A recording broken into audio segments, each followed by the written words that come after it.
Ternyata positif tapi toksik. Cuman ada lagi istilah toxic positivity. Oh, Nah, sebenarnya itu bikinan-bikinan ya, Oh, gitu. Ada aja, bikinan-bikinan. ada toxic masculinity, toxic positivity, gitu ya.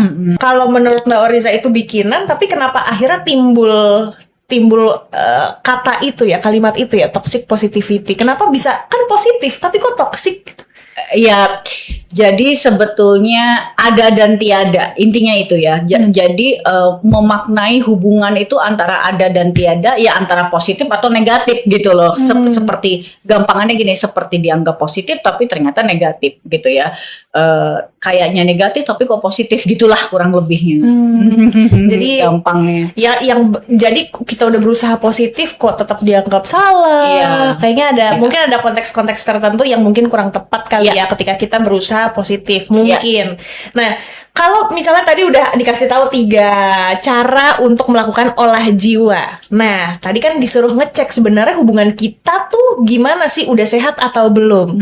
Checklist apa sih Mbak yang harus dilakukan sama sobat sehat mungkin yang sedang menjalani sebuah hubungan, tapi mungkin hubungannya kita perluas kali ya, nggak melulu mengenai dengan pasangan, tapi bisa juga sama orang tua, sama siblings. Nah, checklistnya apa aja tuh untuk membuktikan oh hubungan kita sehat kok gitu. Oh gitu ya, checklist. Wah, ini nggak ada ini ya, list below. Nanti dibikin nih sama editor. Terima kasih Mimin. Ya, jadi sebetulnya kita mesti melihat apakah sebuah hubungan itu mendewasakan.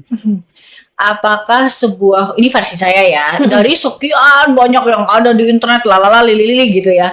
Apakah mendewasakan? Apakah hubungan itu membahagiakan? Ternyata positif tapi toksik.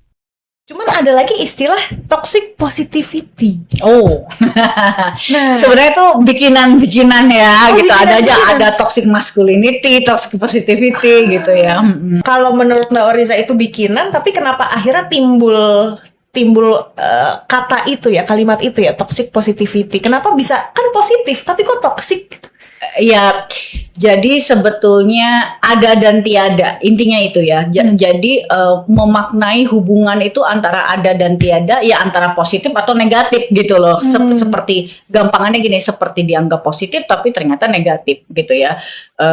Kayaknya negatif tapi kok positif, gitulah kurang lebihnya. Jadi gampangnya. ya jadi kita udah berusaha positif kok tetap dianggap salah. Iya. Kayaknya mungkin ada konteks-konteks tertentu yang mungkin kurang tepat kali Iya. ya ketika kita berusaha positif mungkin. Nah, kalau misalnya tadi udah dikasih tahu 3 cara untuk melakukan olah jiwa. Nah, tadi kan disuruh ngecek sebenarnya hubungan kita tuh gimana